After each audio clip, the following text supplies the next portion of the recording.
You might think you've had a rough day. Maybe your Uber was late. Maybe the Wi-Fi went out. Maybe you ran out of oat milk. But tonight, I invite you to leave behind your first world inconveniences and step into something far more uncomfortable. Something real. Something ancient. Welcome to a world where silence was survival and sandals were optional, but parasites were not. Tonight, we're going back. Not just back in time, but back into the dirt, the smoke, the bite of cold tatami under your skin, and the sound of a neighbor coughing blood through paper-thin walls. You've seen feudal Japan in movies, maybe even fantasized about being a samurai. But you, dear viewer, would not have lasted. Not a day. Not even till lunch. This isn't the Japan of cherry blossoms and kabuki theater. This isn't your anime dreamscape with talking fox spirits and noodle carts under the moonlight. No. This is the Japan where your stomach growls for days. Where a wrong glance gets you flogged. Where winter arrives early and often, and death arrives earlier still. So get comfortable. Or rather, get grateful. Dim the lights. Let the soft hum of the fan or the creak of the old house around you become your lullaby. You're about to be reminded, in every itchy, grimy, lice-ridden detail, why history was not made for your comfort. It was made for your ancestors' endurance. And their pain is now your bedtime story. If you're new here, welcome. This channel is not for the faint of heart. It's for the curious, the contemplative, the quietly horrified. Each night, we revisit the past not to romanticize it, but to peel away the fantasy and uncover the rot. Tonight, that rot comes wrapped in rice paper and imperial taxes. Imagine the year is 1620. The Edo period. The shogunate is in control. Samurai swagger through the streets, but you're not one of them. You're a farmer's son. Or daughter. Or maybe a servant to someone who doesn't remember your name. You wake up on straw, not because it's rustic, but because it's all you can afford. The day hasn't begun, and you're already late to survive it. The sun rises over your village like a silent threat. You hear coughing through the thin paper walls. The faint clang of a pot on coals that barely stayed lit through the night. Your breath curls in the air, a reminder that winter hasn't left. And neither has the smell of wet wood, mold, and stale fish. There is no mattress. There are no dreams. Only responsibilities. You rise not because you're rested, but because staying in bed invites trouble. From your master. From your Lord. From your conscience, conditioned to believe that stillness is sin. You stretch your legs, feeling the stiffness of cold air in your bones, and the burn of yesterday's labor in your shoulders. You're not sick, but you're not well either. In ancient Japan, there is no such thing as optimal health, only the absence of immediate collapse. Outside, the village is stirring. A crow screams. Somewhere a rooster crows, but he's been hoarse for weeks. You hear the distant call of a conch shell, the signal that it's time to begin again. Another day. Another chance to not die. And as you shuffle to the edge of your tiny, cramped room, you see your siblings already dressed. Not because they're eager, but because their dreams ended the moment they were born. There are no options here. Only rice, wood, and obedience. You move slowly. Not out of peace, but caution. The tatami is splintered. The air bites. The walls are thin. Your thoughts are louder than your voice is allowed to be. The quiet is sacred, but also strategic. Don't be noticed. Don't be too slow. Don't be too different. Your home is a single room, shared by 5 or 6 lives. Maybe more. Privacy is a myth. Silence is a performance. Everyone pretends not to hear when someone groans in pain, or when someone prays a little too loudly for something they know they won't receive. There is no bathroom here. That comes later. Or rather, doesn't. but we'll get to that in the next block. For now, you wash your face with water from a bowl that hasn't been emptied in 3 days. You don't complain. Complaints get you shamed. Or worse, ignored. There is no coffee. There is no breakfast yet. There is no time to think about joy or purpose or anything beyond the next firewood bundle you have to carry to the master's kitchen. Your day has no beginning. Only continuation. And still, you rise. Because that is what you were born to do. To rise. To toil. To pay tribute to someone else's name with the labor of your own breath. Before we continue, take a moment. Breathe. Look around. Are you in a warm room? Do you have a light switch? A floor that doesn't squish beneath your feet? Then you're already more blessed than 90% of the people who lived in Japan during the Edo period. Before we dive deeper into this quiet nightmare of rice taxes and skin infections, do one thing for me. Leave a comment. Tell me, where in the world are you watching from? And more importantly, would you survive a single day without a toothbrush, sushi, or Wi-Fi? You awaken, not to the gentle buzz of an alarm clock, but to the sharp cry of a raven outside, its voice cracking against the cold air like a warning. The paper screen to your right, shoji, delicate and translucent, does nothing to keep out the chill or the noise. Privacy is a modern invention. Here, your breath is shared. Your body is sore before it even moves. You've spent the night lying on a tatami mat that smells faintly of mildew, fish oil, and the family sweat of 3 generations. Beneath it, the floor is cold, uneven, and crawling with insects that view you not as a host, but as habitat. You roll over, slowly. Your linen kimono, if you're lucky enough to have one, clings to your damp skin. The fibers are coarse, untreated, and stitched with hands that worked through the night by lantern light. They do not comfort. They chafe. You hear someone cough behind you. Someone else shifts, adjusts their body, tries not to wake the others. But everyone's already awake. Pretending to sleep has become a kind of prayer, a brief extension of silence before obligation begins. The fire pit in the center of the room has long gone cold. Embers still glow, but only just. There's no smoke now, only the smell of ash clinging to every wooden beam in the house. Smoke once comforted, now it only stains. You stand up too quickly and regret it. A head rush. You see spots. That's what malnutrition does. You haven't had a full meal in 3 days.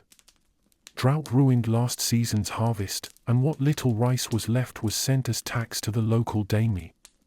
Hunger isn't an inconvenience. It's your environment. Your mother is already moving, adjusting pots, arranging kindling with the grace of someone who has done this every day of her life and will continue to do so until her back breaks. She doesn't speak. She doesn't smile. She doesn't need to. The sound of wood clinking against stone echoes in the room. Your father spits into a bucket beside the door, the morning ritual of clearing his lungs. He's been coughing for weeks. You don't ask questions. You already know no one's going to treat it. Your younger brother is awake too. He's not yet 5, but already he understands he must help carry water today. Childhood, in ancient Japan, is a fleeting concept. Most children stop being children by the time they can walk without falling. You slide open the door, its paper creaking against its frame, and step outside. The air cuts through your thin robe instantly. The cold has fingers here. And they press against your neck, your chest, your teeth. You look out over the narrow dirt road that weaves through your village. It is not paved. It is not smooth. It is not clean. The ground is wet with morning dew and chicken droppings, and the breeze carries the scent of human waste. You've stopped noticing. A dog limps by, its ribs visible. It doesn't bark. It no longer bothers to. Survival doesn't include wasting energy. You nod to it. It doesn't nod back. Of course it doesn't. You step off the wooden porch barefoot. There are no shoes. Your only pair of straw sandals was taken last winter when your cousin died. They burned his body and kept the shoes. Waste not. The dirt is wet. Your feet are used to it. You've stepped on worms, broken glass, and even a snake once.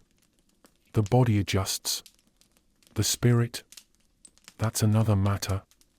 You walk past the stone well, where another family is already drawing water. You do not greet them. Formality is reserved for superiors. These are not friends, they are survivors in parallel. A rooster lets out a tired screech, as if mocking the idea of mourning. You see the thin lines of smoke beginning to rise from other homes, tiny warnings that labor has begun. You're already behind. The sun, if it's out at all, appears as a pale disk behind clouds. The sky never looks blue here. It's always white, or grey, or tinged with the sadness of weather that does not ask permission. You walk toward the shed where the firewood is stored. There's little left. Most was used up weeks ago. You'll have to scavenge more soon, even if it means stealing from the edge of the forbidden forest where Imperial Guards patrol. You reach for a log, and a splinter drives into your palm. You hiss softly. But you don't stop. Pain is a small price for warmth. And anyway, no one will bandage it. You bring 2 logs back, one under each arm. They're heavier than they look. Your arms tremble. You do not complain. Complaining is a luxury that no one has the time or appetite to hear. Inside, your sister fans the embers. The smoke stings your eyes, but you don't blink. Blinking could be misread as laziness. The fire catches. Your mother places a rusted pot over it. Inside, water, maybe a scrap of miso, perhaps a vegetable if one was not already rotted. This is not breakfast. This is hope in liquid form. You sit down beside the fire. Your legs are numb from the cold, but soon they'll be sore from walking. You try to stretch. Your back cracks like old bamboo. You're 16. But your spine feels older than the emperor. No one speaks. Mourning is not for conversation. It is for duty. Emotions are unnecessary. They consume energy. And energy must be rationed, like rice, like warmth, like joy. A neighbor enters without knocking. He speaks to your father in hushed tones. His wife has died. There will be a burning later. No one cries. No one is surprised. She was 34. Ancient, by village standards. Your father nods once, says nothing, returns to sharpening his tool. Not because he is heartless, but because grief must wait until the crops don't. You notice that one of your fingernails is blackened. Infection, maybe. Or a bruise. Either way, it's yours now. You'll live with it. Or not. You chew on a dried piece of persimmon left over from the harvest months ago. It tastes like bark soaked in memory. But you swallow. Your stomach doesn't reject it, so it counts as nourishment. Your brother fumbles a log. It rolls toward the fire. Your mother catches it in time. She does not scold him.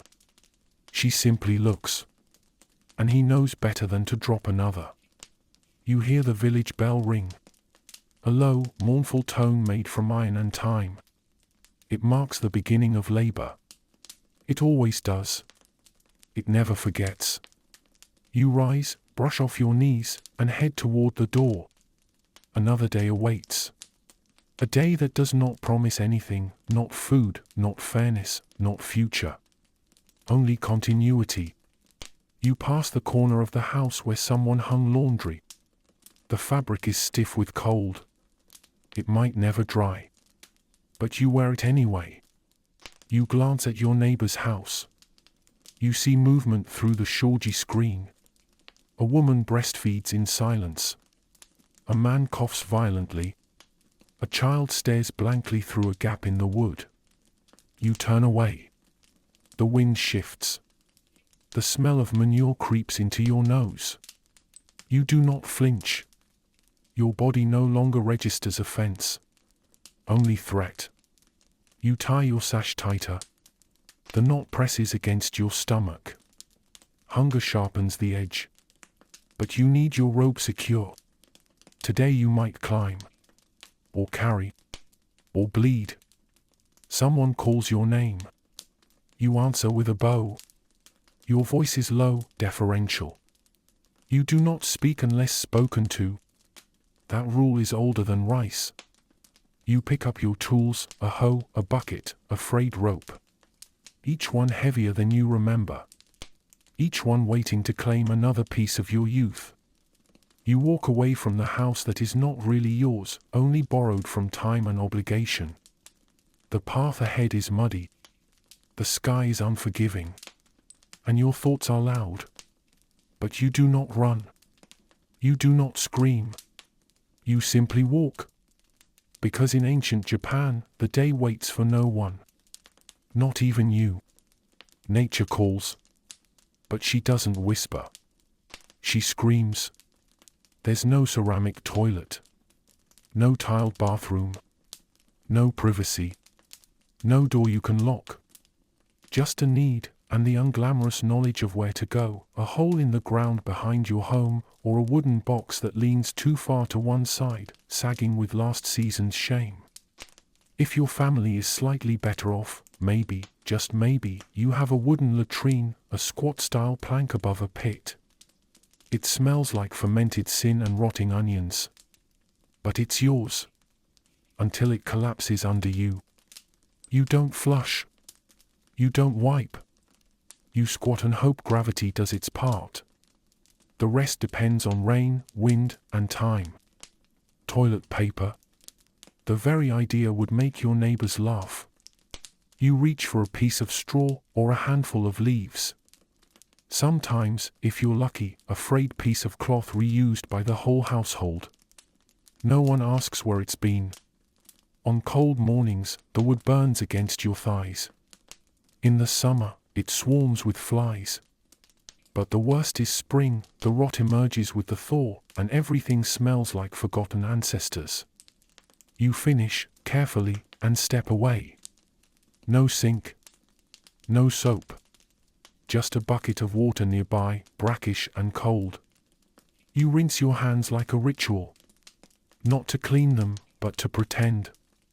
Back in the village, the waste doesn't vanish. There are no underground pipes, no septic tanks, no sanitation workers in gloves. The waste is either buried in shallow pits or used as fertilizer. That's right. What you excrete may someday return on your plate. Some families collect it in containers, night soil, they call it. It's stored in barrels, sometimes sold to wealthier farmers. It's currency of the most intimate kind. The streets are not clean. In rain, they turn into rivers of mud, dung, and rotting straw. Children walk barefoot. Adults do too. You step carefully, not to avoid filth, but to avoid slipping into it. But it's not just the toilet that humbles you. It's the body, your body. It smells. It itches. It festers. And there's little you can do about it. Bathing isn't a daily habit. It's a negotiation. With time. With water. With weather. Sometimes with shame. Most peasants bathe once a week. Some, less. It depends on the season. In winter, the water freezes before you touch it. Bathhouses do exist. They're called sento. But in rural areas, they're rare. And when they exist, they're communal. Men and women sometimes bathe separately. Sometimes not. Modesty is theoretical. The bathhouse is humid, hot, and crowded. The steam chokes. The water is shared. Everyone enters after rinsing, but rinsing is subjective. The bath isn't soap and scrub. It's soak and endure. You sit, waist deep, next to your neighbor's grandfather, a child with a rash, and a merchant with a suspicious cough. You do not speak. You do not smile. You lower your gaze and count the breaths it takes to feel clean. The water is murky. It carries the residue of a dozen lives. But it's warm. That's enough. You leave with your skin flushed and your soul still tired. Outside, the cold wind steals the heat from your skin before your robe settles on your shoulders. You wonder if it was worth it. If you are a woman, bathing is more dangerous. Eyes follow you. Words linger. You pray your hair covers your back. You pray no one speaks your name. You dry yourself with cloth stiff from last week's bath. It smells like mildew and rice smoke. You hold it against your skin and pretend it helps. You walk home quickly. The mud grips your sandals. Your wet skin steams in the cold. Your teeth chatter. At home, your siblings ask if the water was hot. You say yes, even if it wasn't. Hope is something to share. But for most days, bathing isn't even considered. You use a damp rag. You wipe what you can. Behind the ears. Between the toes. Under the arms. The rest stays as it is. You live with your own scent. And everyone else's. It becomes the fragrance of the village: smoke, sweat, fish, firewood, manure, and time. Your hair is unwashed. Your scalp itches. Lice are constant companions. You scratch without shame. So does everyone else. Children learn not to complain. They learn to recognize the crawling sensation. They learn to stay still during nitpicking, a ritual performed under dim light and silent concentration. Your skin develops rashes. Sometimes from the straw bed. Sometimes from the food. Sometimes from the water. No one knows. No one cures. You learn to ignore the urge to scratch until it bleeds. You fail. Then you wrap the wound in old cloth and tell no one.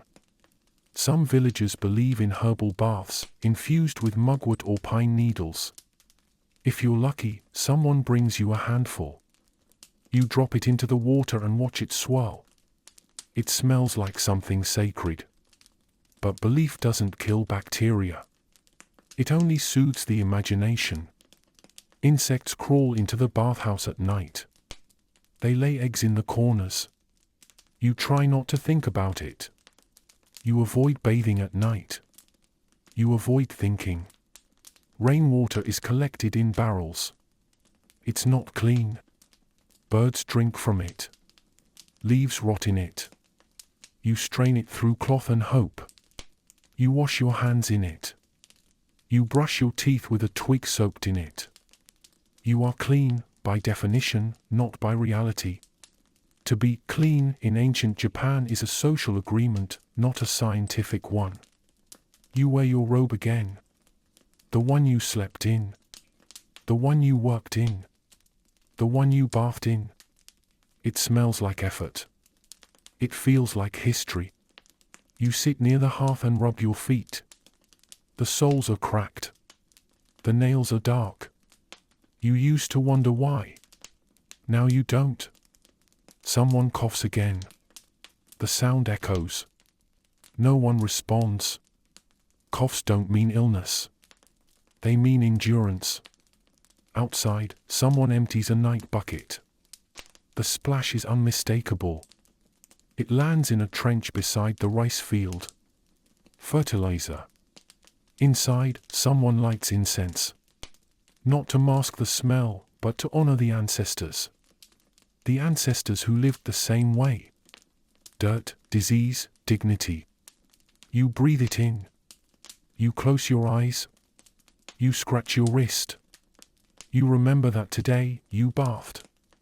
Maybe next week you won't. You wake up hungry. But hunger doesn't mean variety. The first smell of the day is not fresh rice or seaweed. It's smoke from the kitchen hearth where yesterday's ashes stirred back to life. It stings your nose and settles into your clothes. This is how breakfast begins. If your family has rice, you are fortunate. But fortune is seasonal and rice is rationed. Most days begin with okayu, rice gruel, boiled thin, stretched with water, until it's more soup than meal. The rice is rarely white. It's brown, sometimes yellow, sometimes flecked with weevils. You don't remove them. You close your eyes and chew. Miso soup may accompany it. But miso is a treasure. A ferment that takes months to prepare, stored in clay jars and guarded with care. A single spoonful flavors the pot, barely.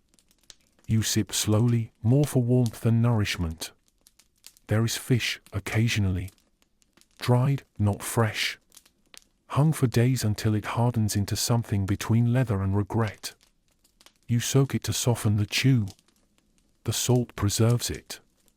The salt also burns your tongue. There are pickles. But don't imagine bright, crunchy cucumbers.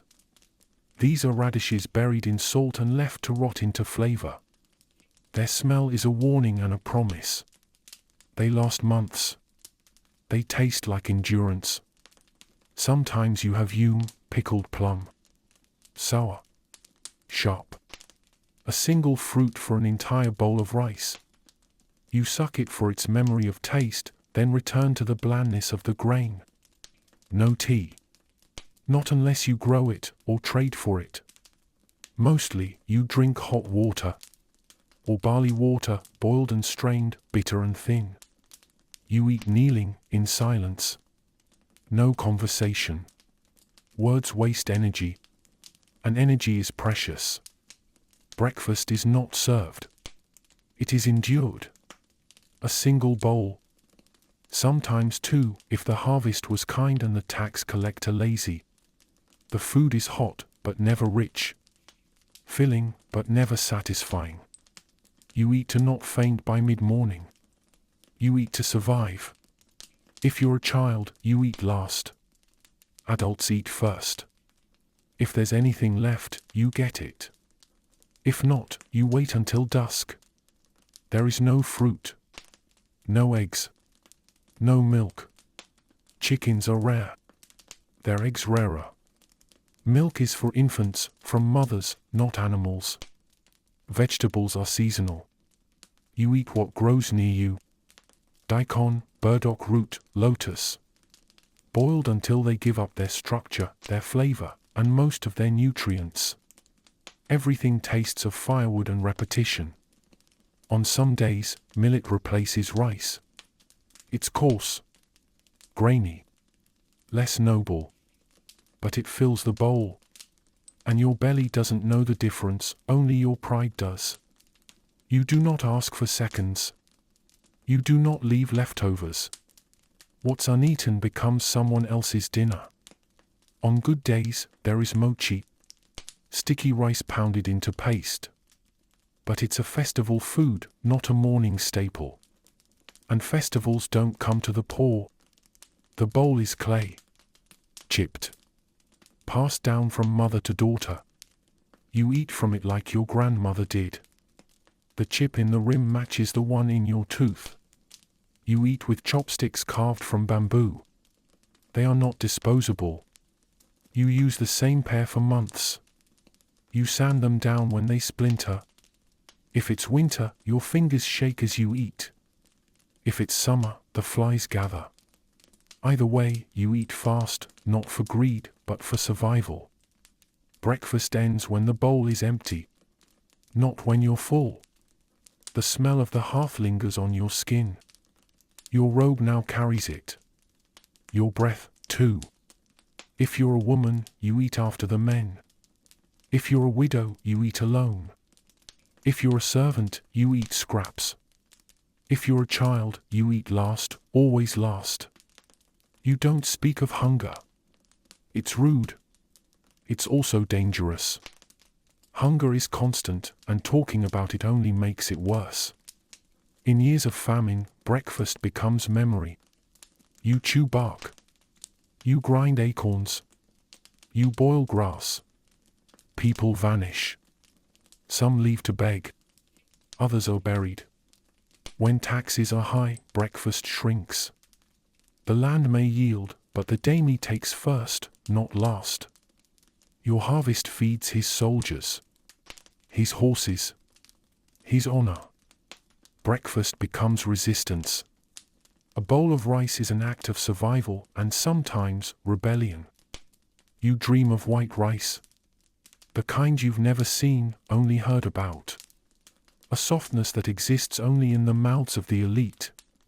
You imagine it in your bowl. You imagine it in your stomach. You close your eyes and taste steam. But when you open them, it's gruel. If you live near the sea, you might have seaweed. Dried, shredded, added to soup. It tastes like salt and ocean. But mostly like luck. You don't refrigerate.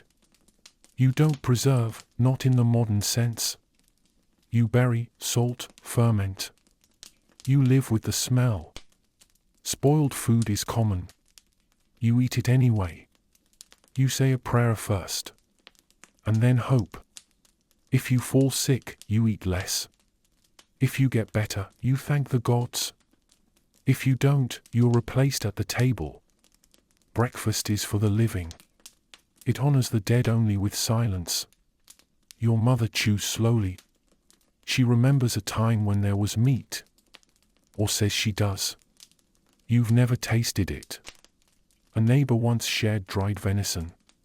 A gift. You chewed it for hours. It tasted like myth. Your children don't cry for food. They've learned not to. Tears waste water. You eat quickly, rinse your bowl, and return it to its shelf. It waits for dusk. The kitchen is swept. The fire reduced. The silence thickens. Outside, the sun rises on another day of labor. Inside, you tie your robe tighter and begin the real work, forgetting how hungry you still are. You dress for survival, not for style. There is no wardrobe. Only a wooden chest, and inside, maybe 2 robes. If you're lucky. If you're poor, 1. Worn until it no longer pretends to hide the cold or the shame. Your robe is not silk. That's for aristocrats. Your robe is made of hemp or coarse cotton. It scratches your skin and smells of mildew when it rains. It's called a kimono, but forget the modern elegance. This is no ceremonial garment. It's function over fashion. A wrap. A barrier. A surrender.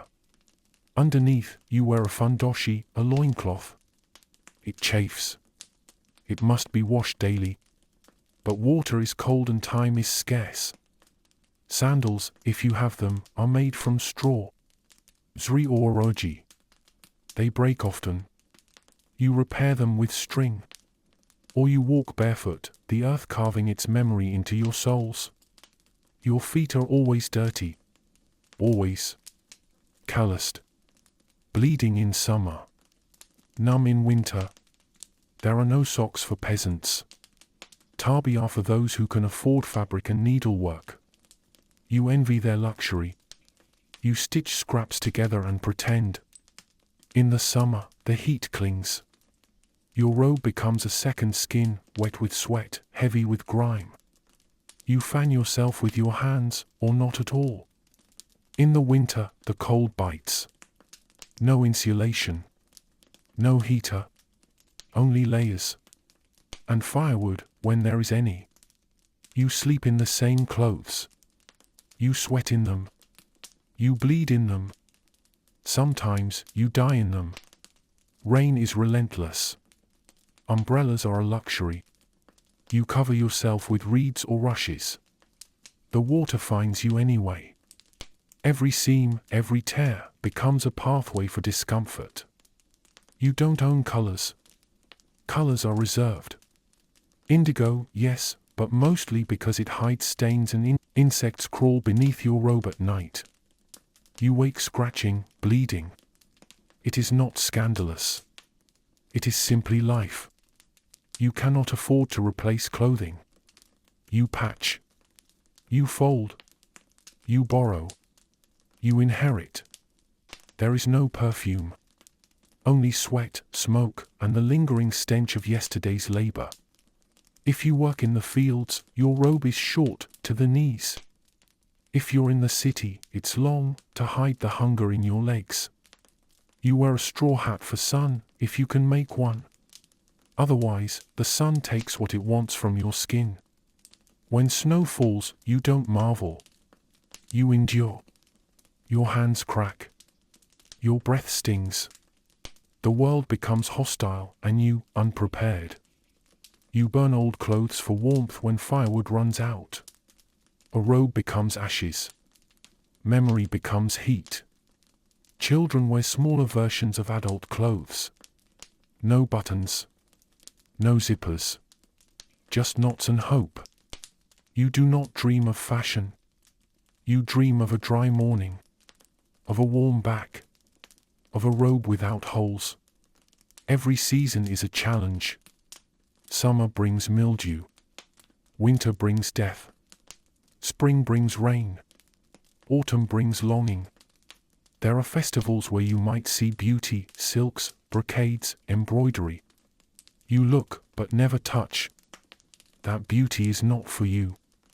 The weather dictates your routine. When it rains, everything slows. When it freezes, everything hurts. Your clothing is soaked by noon. Dried by wind. Soaked again by evening. You carry a knife, maybe, tucked into your obi. Not for violence. For survival. For cutting rope, stripping bark, or gutting fish. If your robe tears in public, there is shame. But also understanding. Everyone lives on the edge of disintegration. You share clothes with your siblings. Your mother. Your cousins. No one owns clothing alone. You wash your robe in the river. Beat it against rocks. Hang it over bamboo. Hope the sun is kind. Mothers mend at night. By dim firelight. Eyes squinting. Fingers bleeding. Silence their only thread. A noble's robe is silk-lined. Yours is bug-lined. You wrap straw around your feet in winter. It helps for 5 minutes. Then, it freezes to your skin. When you travel, your robe gets filthier with each mile. It stiffens with grime. It holds your history like a second skin. If it rips beyond repair, you turn it into rags. Then into diapers. Then into bandages. Then into dust. The seasons change, but your clothing does not. You change. You become thinner. Your skin darkens. Your posture bends. And when the wind howls through the cracks in your hut, your robe is all that stands between your body and the unforgiving breath of ancient Japan. There is no toothpaste. No floss. No fluoride. Your mouth is a battlefield where bacteria win every day. Teeth are tools, not ornaments. You use them to tear, to crack, to chew through sinew. They break. They rot. They stay. You don't brush. At best, you rinse with water. At worst, you don't think about your teeth until they ache or fall out. Toothaches are constant. A dull throb that becomes a scream. There are no painkillers. Only rice wine. Or prayers. When a tooth becomes unbearable, someone yanks it out. With string. With a stick. With their hands. No gloves. No mercy. You bleed. You bite on cloth. You scream. The village hears. No one is surprised. Your gums swell. Your breath reeks. The smell of rot follows you like a shadow. Cavities aren't called cavities. They're simply pain. Holes. Blackness. A sign you've lived long enough to decay. If you're a noblewoman, you might blacken your teeth with ohaguro, an iron-based dye. Not for health. For beauty. For status. For marriage. The blackened teeth rot like any other. But now they hide the truth behind lacquered darkness. There are no dentists. There are monks who dab your gums with herbs. Midwives who suggest prayers. And farmers who offer liquor. Mouth infections spread. They lead to fevers. They enter your bloodstream. They kill. But most often, you survive. With fewer teeth. More pain. And a smile you no longer share. Your skin suffers no less. There are no moisturizers. No serums. No sunscreen. Just wind. Dirt. Sweat. And time. Children are born with soft skin. The world changes that quickly. Sunburns, bug bites, and infections come early. And often, your hands crack from cold. Your feet split from walking. Your back blisters from the sun. You itch. Constantly. From lice. From mites. From unwashed fabric. You scratch until you bleed. Then you scratch again. Rashes spread. Boils appear. Some are small. Some burst and leave scars. You don't have mirrors. You learn about your skin from the comments of others. From whispers. From shame. Leprosy exists. So does ringworm. So does scabies. No one knows the names. Only the marks. Skin diseases are considered divine punishment. You must have done something. Or your ancestors did. Women cover blemishes with rice powder. Men do not. Flaws are public. Skin is story.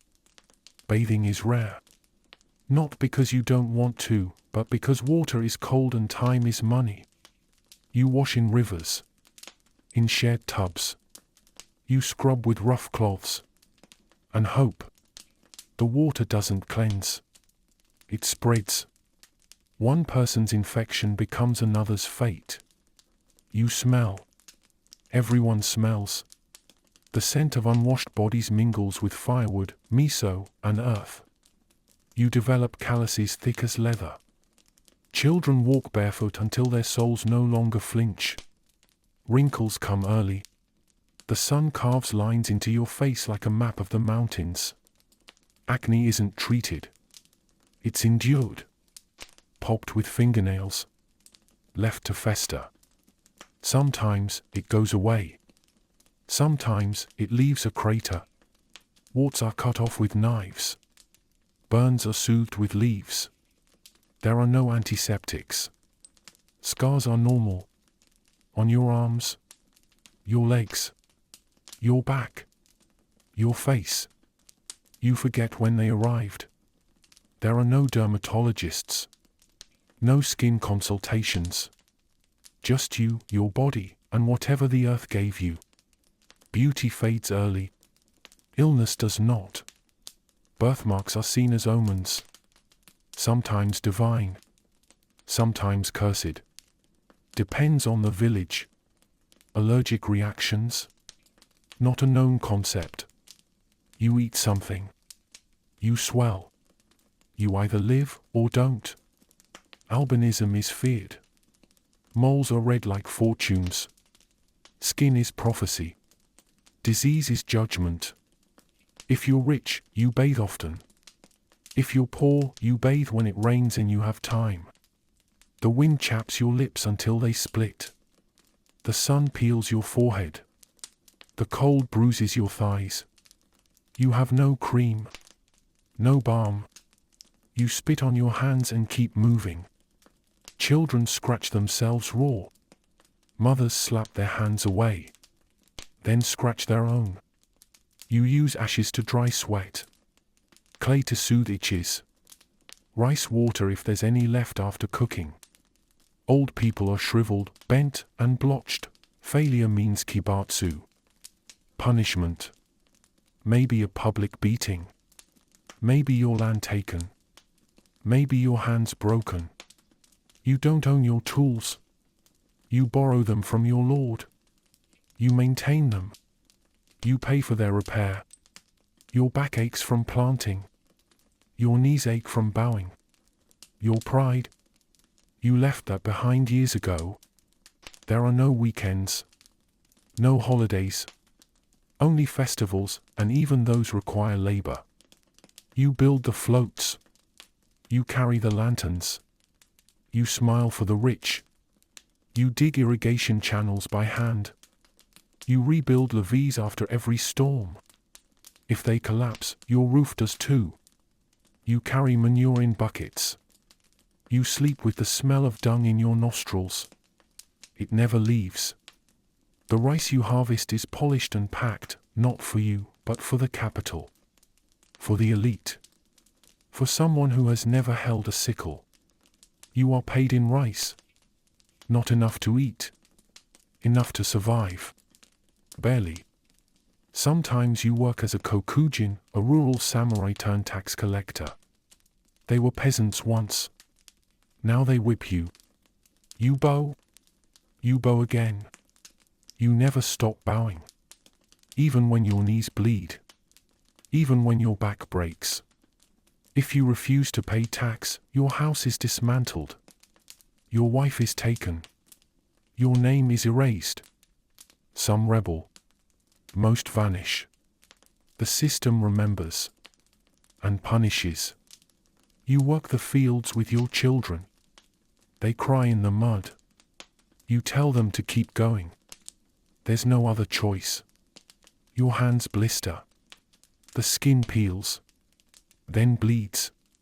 Then hardens. This is how you grow armor. There is no concept of burnout. You are either working or dead. Your name is written in a ledger. Not for honor, for accountability. They must know how much to extract from you. Temples tax you too. Buddha needs incense, after all. If your lord is at war, you are conscripted.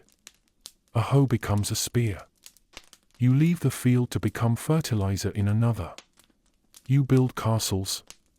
Not live in them. You die on their scaffolding. Your name is not engraved in stone. You mend roads with gravel.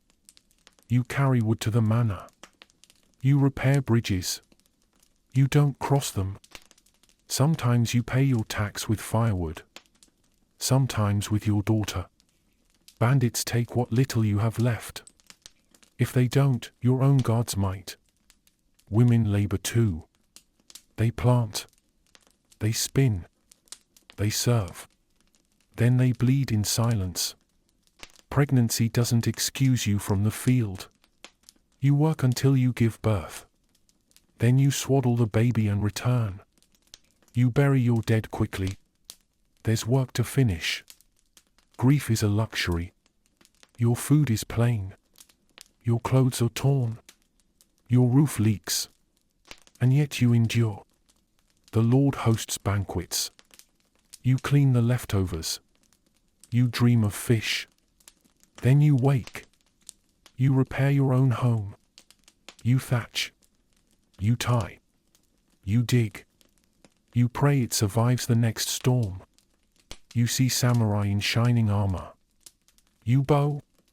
They do not see you. Sometimes you sing while working. Not for joy. To remember you are still human. You drink rice wine when it's available.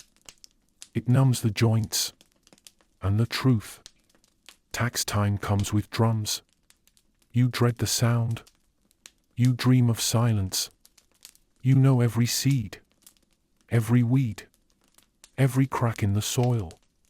But you do not own a single inch of it. And when you finally rest, if you rest, the only reward is another sunrise, another field, and another chance to survive. You are born into silence. There are no celebration parties. No gender reveal. Just your first cry, and a mother too tired to rejoice. If you're lucky, you live past your first week.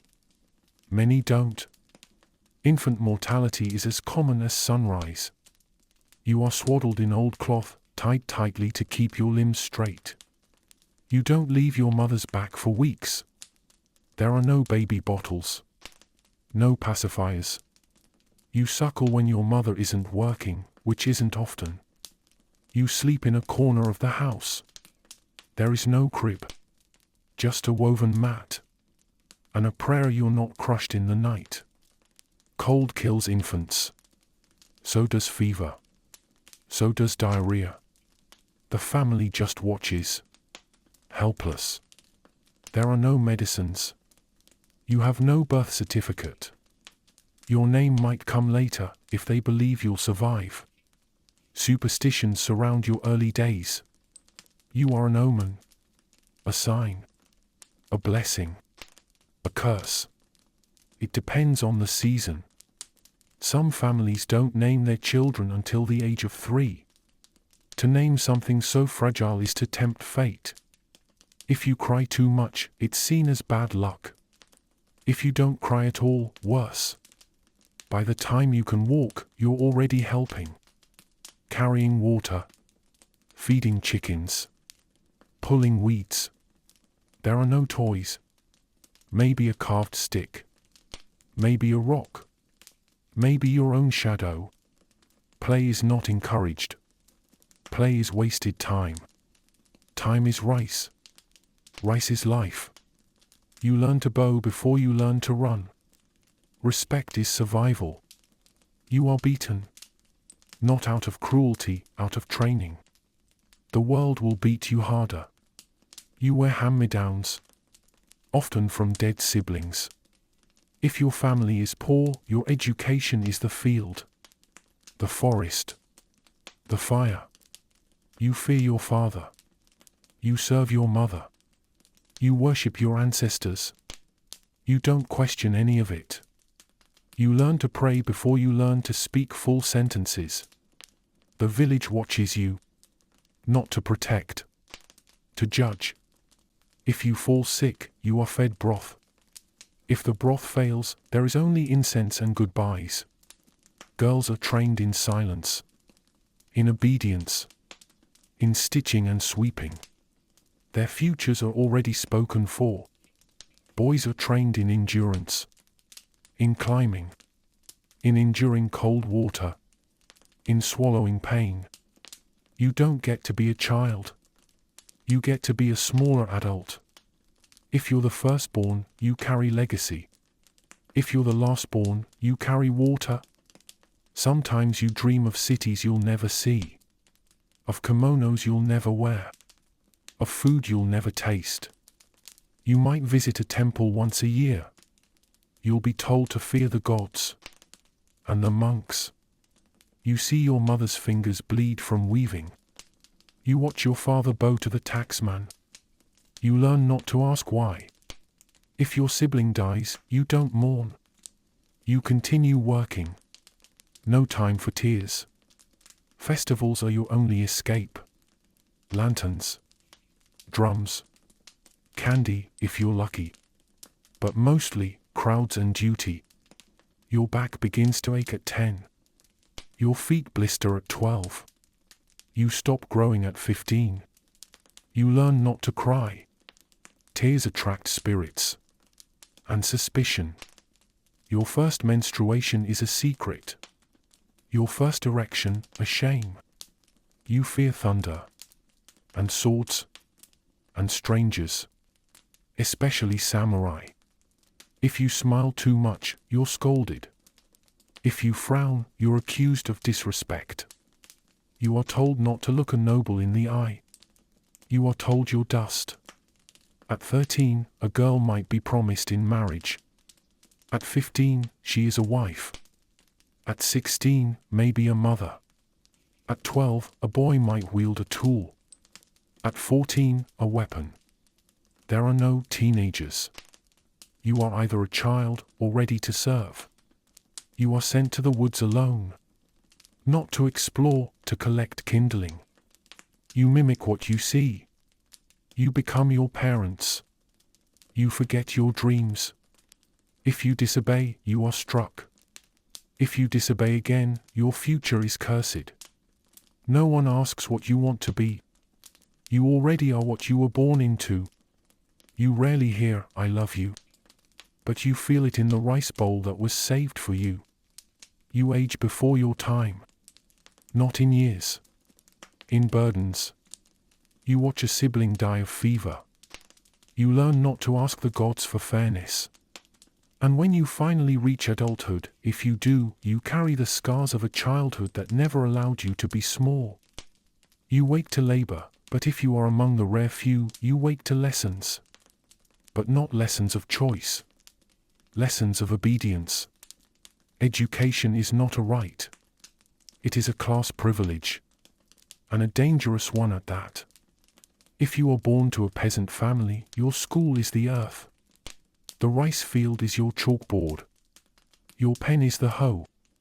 The word terracotta refers to temple schools, private, local institutions run by Buddhist monks. But not every village has one. In some regions, terracotta were more common by the Edo period, teaching basic reading, writing, and arithmetic. But still, only if your family could spare you from labor. You might learn to read kana, the phonetic syllabary. But kanji, the intricate Chinese characters, are reserved for the elite. Most children, even samurai children, cannot read all the kanji they encounter. Literacy is fragmented. Memorization reigns. Girls are often excluded from formal schooling. Their education happens at home, cooking, cleaning, silence. Some exceptions exist. In upper samurai families, noble daughters might learn poetry. But never politics. If you are born to a merchant family in a city, you have more access. Money buys books. Money buys tutors. Money buys time to learn. Even then, education is about roles, not wonder. You learn your place. You do not question the system. Confucianism dominates moral instruction. You learn about filial piety, loyalty, and hierarchy. You are not taught to think. You are taught to obey. The 5 relationships are sacred: ruler and subject, father and son, husband and wife, elder and younger, friend and friend. They are not equal. They are never equal. Your teacher is strict. The rod is present. You will be beaten for poor calligraphy, or for blinking too long. Calligraphy is an art. But more than that, it's a measure of your discipline. A sloppy stroke reflects a sloppy soul. Paper is expensive. Ink even more. You do not waste. Every brush stroke matters. Mistakes cost. You sit on tatami mats for hours. Your legs go numb. That is part of the lesson. Stillness is a virtue. Silence is the first rule of the classroom. Speaking without permission is seen as arrogance. You learn poems, not because they are beautiful, but because they reinforce values. You do not debate. You do not challenge your teacher. His word is as binding as law. You memorize proverbs like, "The nail that sticks out gets hammered down." You feel it in your bones. Lessons often begin and end with a bow. Ritual governs even the simplest exchange of words. If you learn math, it is abacus-based. Mental calculation is prized. You count rice, not dreams. Books are rare and handwritten. Scrolls passed from hand to hand. They smell of dust and discipline. Printing exists, but not for you. You read what you're given. You read what you're allowed. If you are a samurai child, you learn about Bushido. Not as philosophy, but as preparation for death. You study sword manuals alongside Chinese classics. Martial literacy. Poetry soaked in blood. Monks sometimes teach. Your hands cramp from holding the brush. Your eyes strain in the candlelight. There is no comfort in learning. Your parents may not understand what you're learning. They don't need to. They only need to hope it brings honor. A girl might secretly read borrowed scrolls at night. But if she is caught, she is punished. Reading can make a woman clever, and clever is dangerous. Education is not for fulfillment. It is for shaping you into what society demands, into what your caste permits. You learn to read, but not to write poetry of your own. You read proverbs, not love letters. Samurai boys are warned, too much study softens the warrior. Too little, and you dishonor the clan. Art and calligraphy go hand in hand. Drawing is not for expression, but for control. In coastal regions, fishermen's children rarely read. But they memorize tide rhythms as if sacred text. Some become scribes. Most do not. Most return to the field, the forge, or the merchant stall. There is no graduation. No ceremony. Only the next expectation. The next obedience. A literate peasant might become a village headman. But that too brings danger, more taxes, more blame. If you forget a character, you are shamed. If you confuse your strokes, you are mocked. Some dream of writing haiku. Most never hold a brush long enough to dream. You don't read for pleasure. You read for survival. And if one day a samurai kneels beside you and asks you to read a scroll, you tremble. Because you know reading can save your life. Or end it. You are born a girl. The midwife sighs. The room is quiet. No drums. No dances. Just another mouth to marry off. Your name is chosen with hope or resignation. Sometimes it simply means child. Sometimes it means quiet. As a toddler, you are tied to your mother's back as she bends over rice fields or boiling pots. Your world is her spine. Your father rarely holds you. You are not an heir. You are not a son. You are a future transaction. By 5, you learn to sweep. By 6, you can boil rice. By 7, your hands are raw from washing. No one asks what you want to be. You are already becoming what is needed, invisible, obedient, useful. You see your brothers run, climb, shout. You learn to be still, to listen, to anticipate needs before they are spoken. Your feet do not wear sandals in winter. You do not complain. That would bring shame. By 10, you are trained to bow deeper than others, to use softer words, to cry silently. Menstruation is not spoken of. But when it comes, you are told to stay away from altars, from sacred spaces, from fermenting food. You wrap rags between your legs. There are no pads, no soap, only shame. You are told that blood is impure, that you must not touch the rice barrel. If you stain your kimono, you are punished. Not for bleeding, for failing to hide it. There are no conversations about your body, only warnings. You are taught to walk with small steps, to cover your mouth when you laugh, to laugh less. Your role in life narrows with each year. Wife, mother, servant. There are no alternatives. Marriage is not a question. It is a plan, often made when you are still a child. If your family is poor, you may be sold to a wealthier household, or worse. If you are born to a samurai family, your duty is even more rigid. You will marry for alliance, not love. You do not choose your husband. You may not even see him until your wedding day. There is no wedding dress, just formal robes and dread. Sex is not explained. It happens. And if you are frightened, no one cares. You are expected to produce sons. Quickly. Quietly. If you do not, the blame is yours. You might miscarry. You might hemorrhage. There is no doctor. No medicine. just towels and prayers. If you die in childbirth, your name is spoken once at your funeral, then forgotten. If you live, your life revolves around nursing, cleaning, and bearing more children. Breastfeeding is not private. There is no privacy. There is only duty. Your in-laws might hate you. You must bow to them anyway. Your husband might hit you. You must serve him dinner anyway. There are no legal protections. A woman is the property of her father, then her husband, then her son. If you are widowed, you may become a nun. But only if you can afford to renounce the world.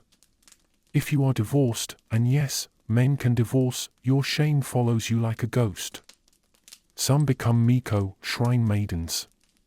But they are not priestesses. They are servants of ritual, not masters. You might know how to write, but your words carry no weight. You might compose a poem, but it will not survive unless a man copies it. If you are clever, you hide it. Intelligence in women is dangerous.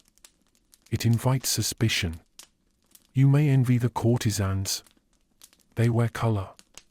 They speak freely to strangers. But their freedom is an illusion. Bought nightly, ended early.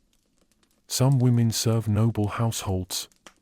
They dress better, but they still serve. Your body is not yours. It is a vessel. For sons, for service, for silence. And yet, in the darkness, you sing lullabies that no one records. Songs that only your children will remember. You braid your daughter's hair and whisper truths you cannot speak aloud. You endure. With cracked hands. With broken teeth. With a back bent from decades of bowing. You light incense at night and ask the spirits if they see you. If they care. You survive on scraps. On glances. On the rare kindness of a mother-in-law who once lived the same life. You learn to hide bruises beneath sleeves. To hide tears beneath laughter. You pray for your daughter's fate to be softer. You know it won't be. And when you die, the house continues. The rice is cooked. The floor is swept. The silence remains. You do not choose your religion. It chooses you through birth, through rice, through air. From your first breath, you belong to the kami, spirits of nature, ancestors, and unseen things that watch without speaking. There is no doctrine, no scripture. Only gestures. Rituals. Seasons. Fear. You are taught to bow to the house altar. To place salt at the door. To never whistle at night, or else invite the ikai. You are told the spirits dislike impurity. So you bathe, not for hygiene, but for harmony. Before planting, you pray. Before harvest, you pray. When a child is born, you pray the kami do not take it. Shinto is not a religion of sin, but of order. Disrupt the order, and misfortune follows. Every tree might be sacred. Every river might be a god.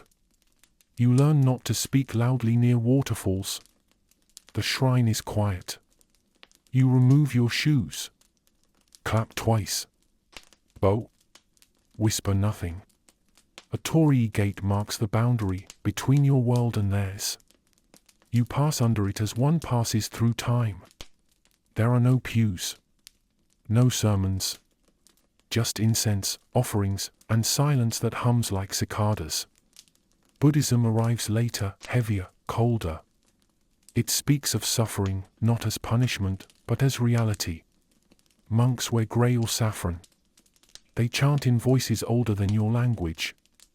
You do not understand the sutras, but their rhythm moves something in your bones.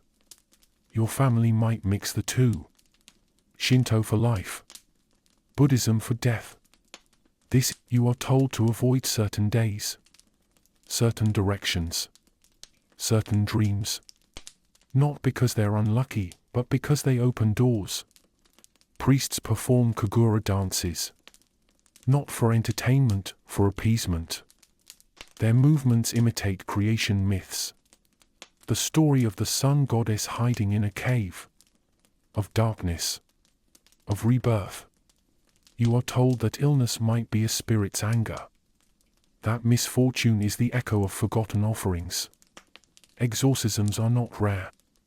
Priests chant. Salt is scattered. Bells are rung. Demons are coaxed or crushed.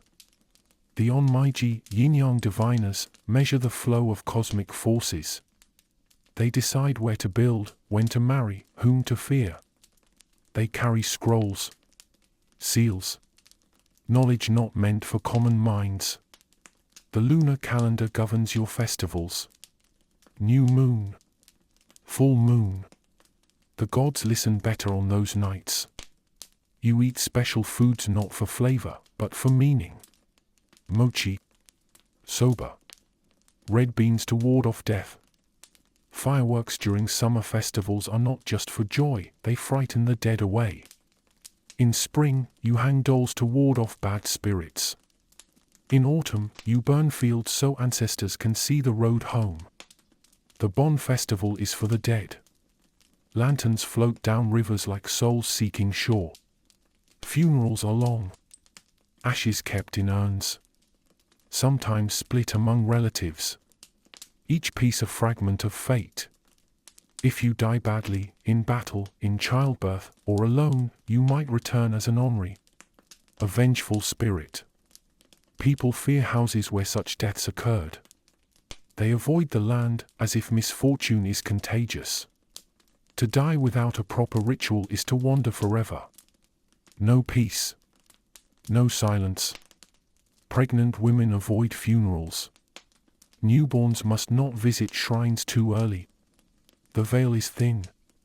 Anything could slip through. You are told your behavior echoes in eternity. That dishonor outlives the body. There is no hellfire. But there are ghost stories. Thousands. Some funny. Most not. Children learn them early. And sleep with charms under their pillows. The emperor is divine. Not metaphorically. Literally. A descendant of the sun goddess Amaterasu. To question him is heresy. To see him without permission, death. Temples rise in stone and wood. Bell towers strike the hour. But time feels irrelevant inside. Monks walk barefoot in winter. Fast for days. Burn incense until the air thickens like sorrow. Some meditate until death. Some self-mummify. You do not speak of them. You do not look monks in the eye. Their detachment makes you nervous. Their silence louder than thunder. But sometimes you sneak into the temple just to sit. To feel something greater than rice, war, or taxes. And sometimes you feel it. Break the law, and the punishment is not hidden. It is public, deliberate, designed to burn itself into the memory of everyone who watches. There are no quiet arrests. No Miranda rights.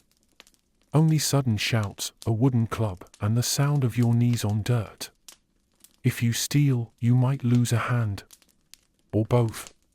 Or your ears. Not because it helps, but because it scares the others. Punishment is not meant to be fair. It is meant to be terrifying. Samurai have the right to cut down commoners who insult them. No trial. No warning. Just blood in the dust. This right is called Kirasut Gomen, permission to cut and leave. It's not a phrase. It's a death sentence in 3 syllables. If you're lucky, they use a sharp blade. If not, the first cut only stuns you. The second finishes you. For those who commit greater crimes, rebellion, arson, treason, the punishments are theatrical. You may be burned alive. Slowly. Surrounded by silence and soot prayers for your soul. Or you might be crucified. Yes, crucified, tied to a wooden frame, exposed to the sun, the birds, the stairs. It is not quick. Sometimes it takes days. The point is not efficiency. The point is the message. Some are buried alive. Not just as punishment, but as offerings to angry gods. A woman. A child. A criminal. Earth becomes tomb. There is no air conditioning in ancient Japan. Only air, wet, choking, indifferent. You wake up drenched. Not in fear. In sweat. The kind that clings to your back before you've even moved. Summer in Japan is not just hot. It is oppressive. A monsoon heat, thick and humming. Humidity rises like steam from the rice fields. It seeps into wood, into clothes, into breath. There are no fans unless you make them. A piece of paper. A twig. Futile.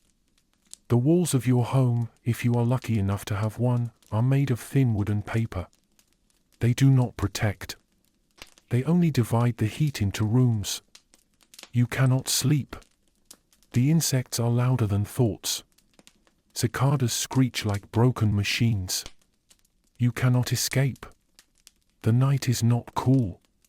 It is just dark. Typhoons arrive without mercy. Not one.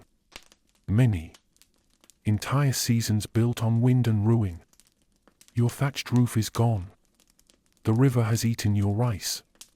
Your neighbor floats by, lifeless. There is no insurance. No warning system. Only prayers and piles of broken things. Rain does not fall. It pounds. Floods soak the bones of your house, your clothes, your feet. Shoes rot. Mold grows. Mosquitoes multiply like curses. Children die from colds they caught in July. The doctor blames spirits. Then comes winter and the betrayal of cold. It does not snow softly. It shatters. It seeps in, finds your fingers, your spine, your will to live. Your breath becomes visible. Your toes turn black. Firewood becomes treasure. If you cannot gather enough, you burn furniture. Or nothing at all. Some families huddle together under one blanket. Others sleep alone and wake up blue. There is no central heating. Only charcoal braziers that poison the air they warm. Fires help until they kill. Many die not from cold, but from the smoke. You wear layers. Not for fashion. For survival. Hemp. Cotton. Old cloth stitched together by trembling hands. The poor cannot afford wool. The rich hoard silks. And still everyone shivers. In the north, snow buries houses. In the south, frost creeps into sandals. There are laws about collecting firewood. Break them, and you might face the magistrate, or worse, your neighbor's rage. Forests are sacred. Trees belong to lords, not peasants. Cutting the wrong branch is treason. You dream of spring. But when it comes, it brings allergies, floods, and melting filth. The thaw reveals corpses of animals, sometimes people. The smell of death competes with cherry blossoms. Beauty and decay, inseparable. You cannot move to a better place. You were born here. You will die here. There are no weather apps. No forecasts. Only elders pointing at clouds, reading wind like scripture. If the rainy season is late, you pray. If it is early, you pray harder. A drought means no rice. No rice means no taxes. No taxes means punishment. Some try to dance for rain. Others sacrifice. It rarely works. Famine follows failed weather. Quiet, slow, humiliating death. You eat bark. You boil roots. You thank the gods for every bite, even as your belly cramps. If you're lucky, a traveling monk brings fermented beans or tales of faraway lands less cruel. The weather decides your health, your diet, your mood, your survival. In ancient Japan, climate is not background. It is a character, and not a friendly one. The seasons are not quaint.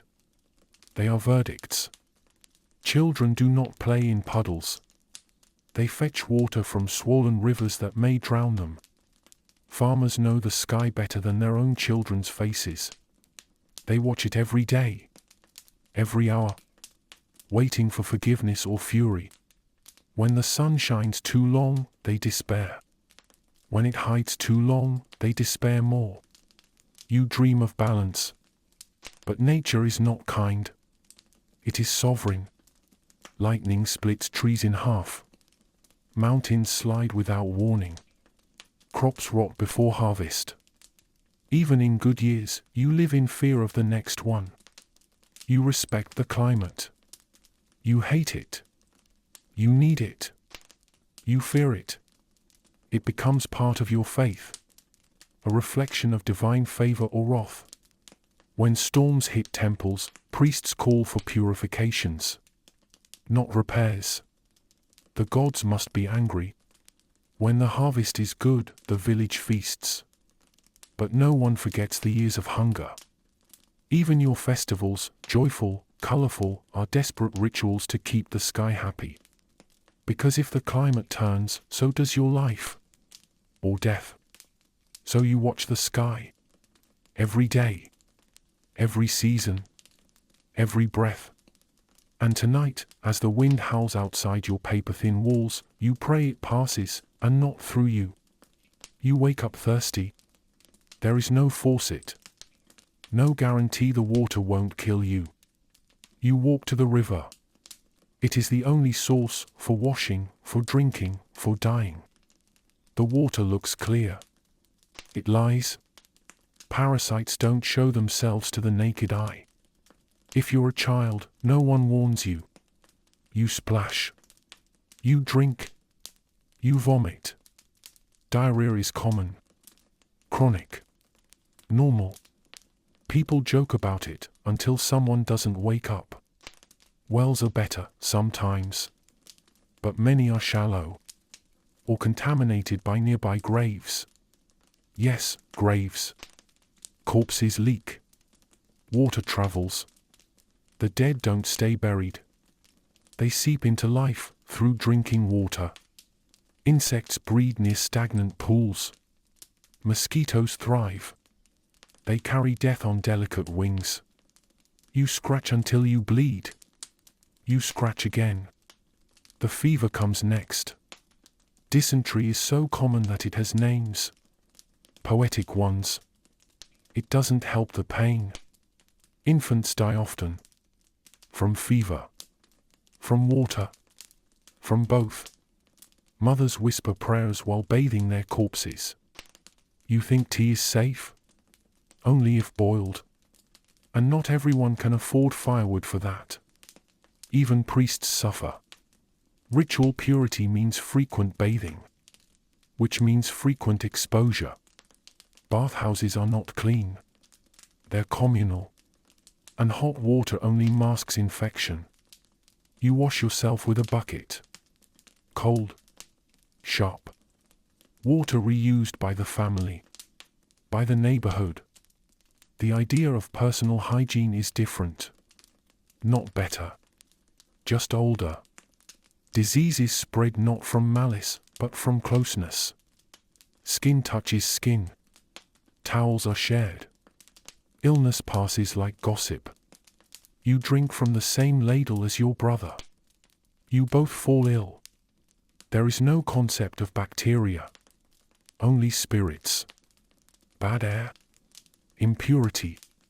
Doctors, if you can find one, mix herbs and prayers. A fever. The gods are angry. A cough. Maybe a curse. Water-related deaths are misdiagnosed as fate.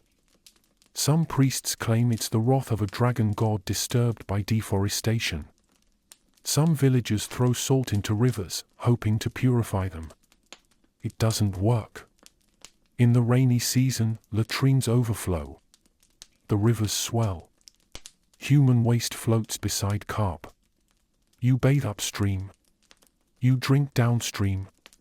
You try not to think about it. Stomach worms are routine. They twist inside you like secrets. They take your food, your energy, your will. Children are taught not to fear them, just to live with them. Some chew special leaves to flush the parasites. There are stories of entire villages gone, not from fire or war, but from a bad well. When a child cries with stomach cramps, the mother blames herself. For not boiling. For not praying. And sometimes, the cure is worse. Strong herbs, burnt hair, bleeding rituals. You live with fear, not just of death, but of causing it. Sharing a drink with your father might end his life. You clean yourself with dirty water. You bury your child with clean hands. And it makes no sense. You learn to love rain, and to dread it. To bless water, and to curse it. And when you drink at night, in silence, you pray it is kindness, not cruelty, that passes your lips. You're sick. And in ancient Japan, that means you're either cursed, punished, or already halfway to death. There is no hospital. No emergency room. No anesthetic. Only belief, ritual, and herbs. The healer arrives barefoot, carrying a bundle of dried roots and a prayer in his throat. He smells of cedar and old sweat. His hands are cracked. His eyes have seen too much. He kneels beside you, whispers words you don't understand, and begins. First, he checks your color. Not your temperature, your hue, your pallor, your omen. Too red? Anger of the gods. Too pale? A ghost has touched you. He does not wear gloves. There are no gloves. Just fingers and centuries of inherited method. He reaches for moxa, bundles of dried mugwort. He sets them aflame. Places them on your skin. The fire dances on your back. Pain is part of the cure. The scent fills the room. Smoky. Bitter. Sacred. You cough again. He nods solemnly. The illness is in your lungs, or maybe your karma. A nearby priest offers to chant. You pay him in rice, or sake, or promises. You are the battlefield between science and superstition. And no one agrees who is winning. If you're lucky, your ailment is treated with herbs, dokidami, ginseng, or lotus seed. If you're unlucky, the treatment is worse than the sickness. Bleeding is common. A small cut behind the ear, or on the back. The sickness must be released. You scream. No one comforts you. Pain is proof that the spirits are leaving. Cupping is used too. Hot bowls applied to the skin to draw the poison out. It leaves circles like bruises, or messages, or failure. Leeches. Sometimes. But only in villages with access to marshlands and enough desperation. Bones are set by elders with strong hands and weak eyes. There are no x-rays. No guarantees. Only a wooden splint and whispered hope. Toothaches. The tooth is removed. With tools. Or fingers. Or a hammer. The pain is a storm. The infection is worse. You might not survive either. Women suffer silently. Menstruation is taboo.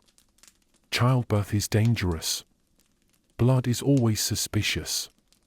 There are no midwives in some areas. Only mothers. Or no one at all. If you scream during labor, it is said the gods will frown upon your weakness. Some women die in silence, so their babies might live in sound. Pregnancy complications are frequent. There is no concept of prenatal care. Only fate. Miscarriages are explained as spirit theft. A ghost child taken back by the other world. After a child dies, some bury small statues of jizz, hoping he'll protect the soul in the afterlife. Mental illness. There is no word for it. Just demons, or strange wind, or shame. The mad are locked away, or ignored, or beaten with bamboo to chase away the darkness. Some whisper of healing springs, others of mountain herbs known only by the forest monks. You might travel for days to find one, and die before you arrive. Amulets are worn. Tattoos are etched. Not for beauty, but to fool the spirits into leaving you alone. The line between medicine and magic is thin, almost invisible. A fever might be cured by a concoction of bear gall and foxtail, if you can afford it. You lie on straw. You bite a stick. You wait. The healer returns the next morning. You are breathing slower. He says it's working. You nod, even though you feel worse. Sometimes belief is the only thing stronger than infection. If you recover, it was the gods. If you die, it was your karma. Either way, the healer is paid. And the spirits are thanked. No one sues. No one questions. The dead do not speak. The healer leaves. The priest chants. The house smells of smoke and silence. You are alone with your body, and the invisible wars waged within it. Medicine in ancient Japan is not about certainty. It is about humility. Because in a world without science, all that's left is the ritual of hope. You were born to bow. And when the war comes, you bow lower, to your own fear. Your name means nothing on the battlefield. Only your role. Ashigaru. Foot soldier. Meat for the spear. You're not a samurai. You're not honored. You're conscripted. A farmer yesterday. A corpse tomorrow. They hand you a yari, a long, wooden spear. Its edge is chipped. Its shaft cracked. It belonged to another peasant who didn't come back. Armor. Maybe a breastplate. Maybe not. Somewhere nothing but straw vests and prayer beads. Helmets are rare. You tie a strip of cloth around your head. It soaks your sweat. And your panic. You march for days. On rice balls and hollow courage. The general rides past. Mounted. Polished. Armored. You don't even make eye contact.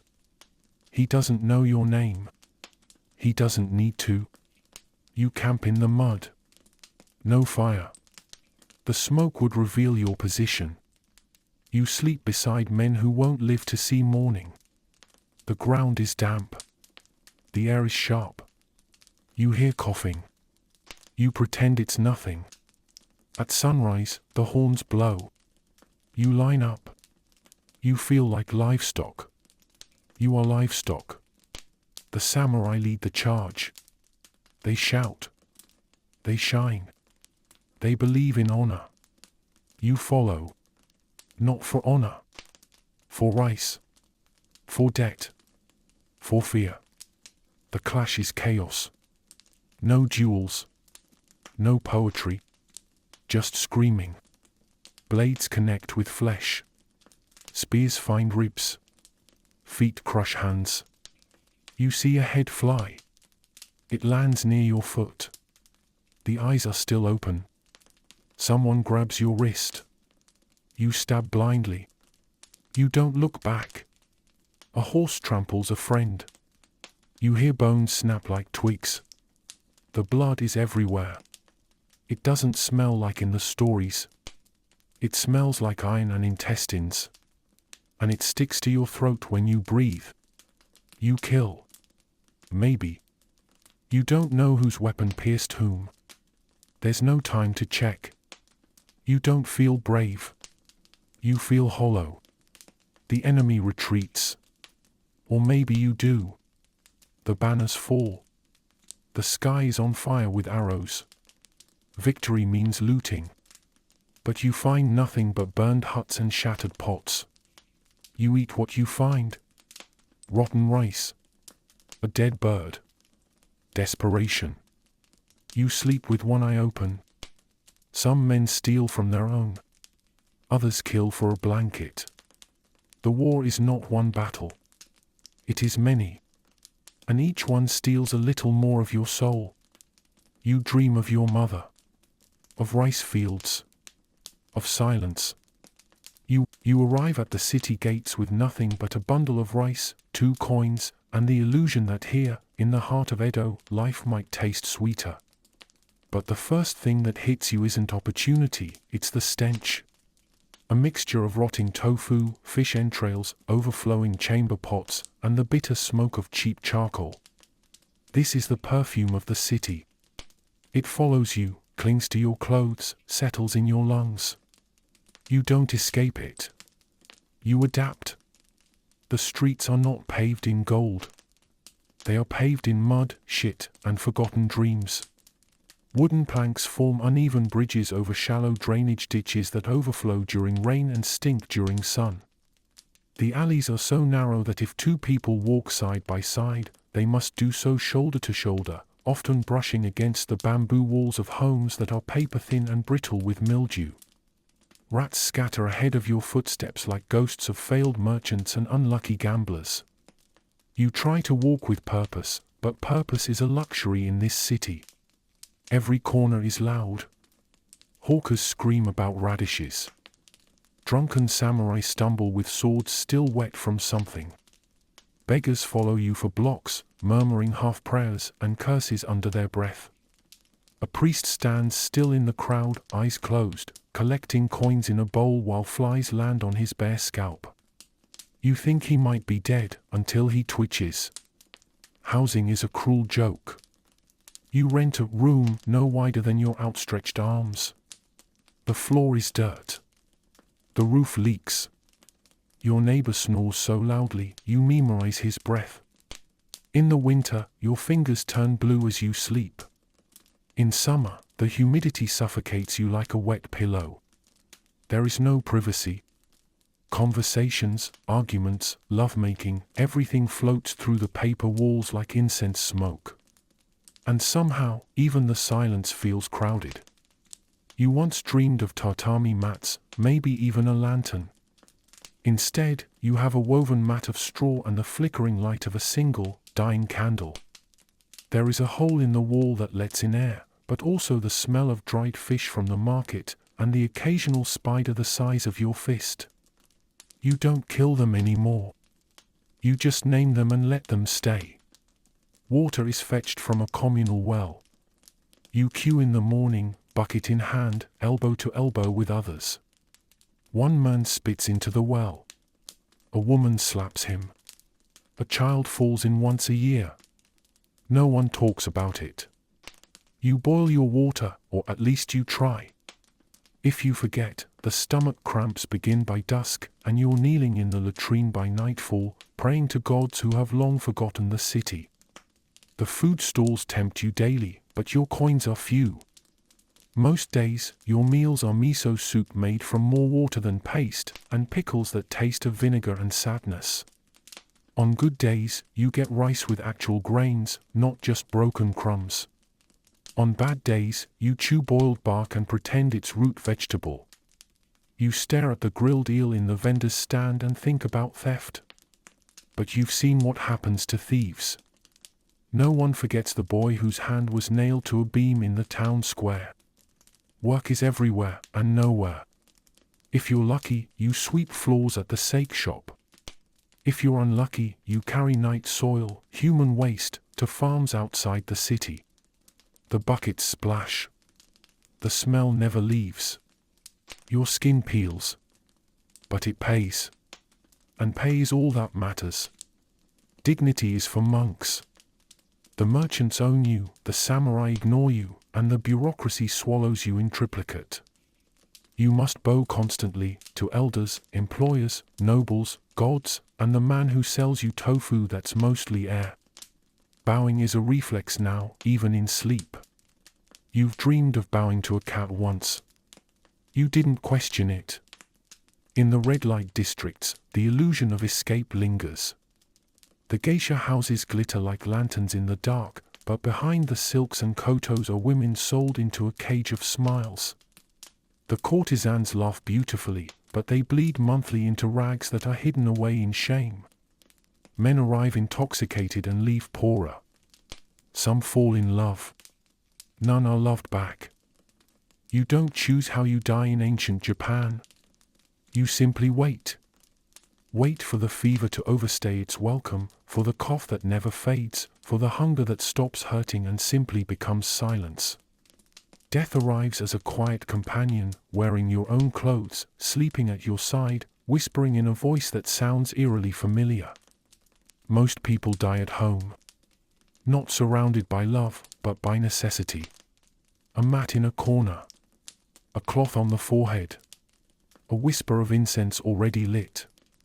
You close your eyes and try to remember something, anything, that made the struggle worth it.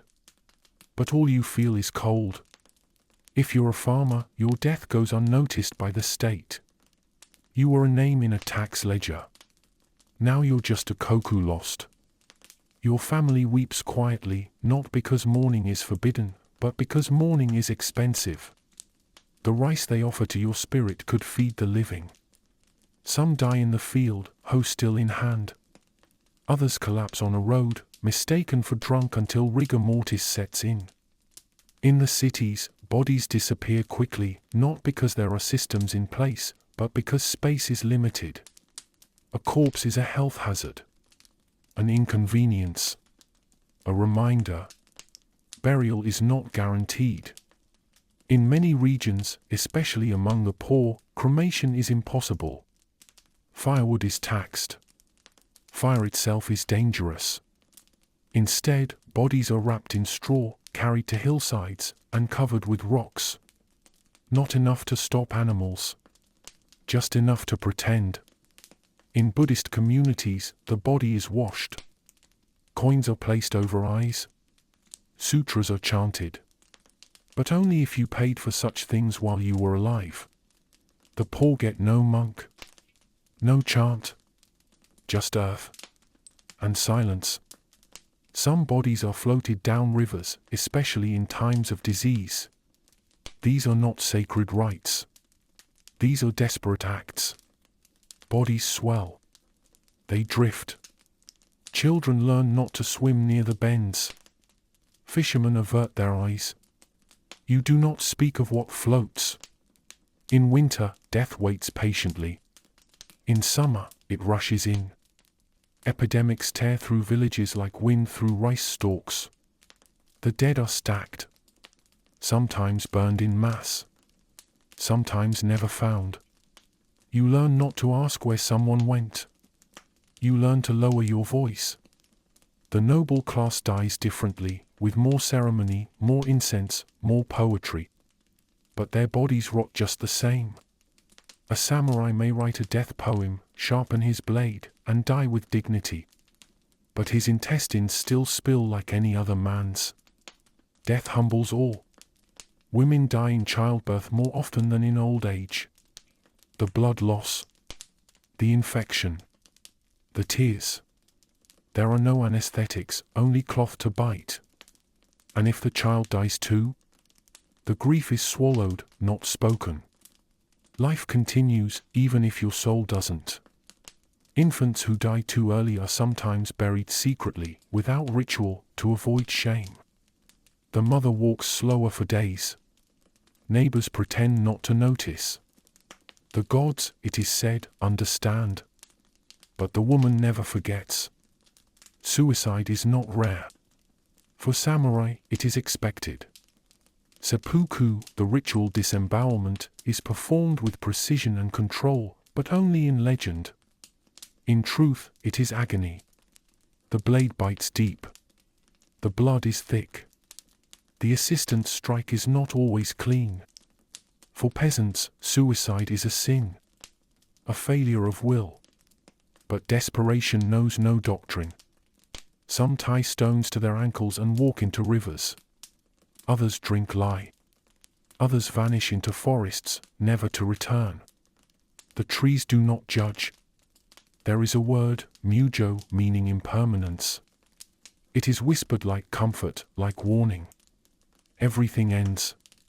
Everyone fades. You learn this early, when your first friend dies of fever, when your neighbor stops returning home, when your own hands start trembling without reason. Tombs are for the rich. You get a mound. If lucky, a marker with your name. If very lucky, someone returns once a year with rice and prayers. But most graves grow over. Names are forgotten. Stones crack. The wind erases. Death is not the end. Not in Shinto belief. Your spirit lingers. Joins the ancestors. Watches. But what if no one remembers your name? What if your children leave? What if your shrine is never built? Then you drift. A ghost. A hunger. A whisper in bamboo. You might be reborn, some believe, into a better life. Or a worse one. Karma is a wheel. But wheels have no memory. They turn. They grind. They forget. Funerals are both sacred and transactional. Monks chant. Families weep. But money must be exchanged. Offerings made. Services paid. Death, too, is an industry. And poverty doesn't end when you stop breathing. In Edo, funeral processions move like rivers of silk and smoke. The city pauses. People bow. But not for you, only for the noble. Your procession would be a single man dragging a cart. Maybe a prayer. Maybe not. Sometimes, the body is dismembered first. A ritual, some say. A necessity, others claim. Either way, it's undignified. Flesh is flesh. When the eyes close, the body becomes meat. And meat attracts flies. Children are told not to fear death, only Dishina. But Dishina is easier to survive. Death, once it comes, allows no negotiation. No second chance. No apology. Just stillness. Your belongings are burned. Or sold. Or stolen. Your home is emptied. Your name, slowly, begins to vanish from memory. Within a generation, you are only a vague story. Within two, not even that. And yet, someone might light incense for you. Someone might whisper your name, decades later, in the haze of smoke and prayer. That is the closest you will come to resurrection. You dream of dying under cherry blossoms.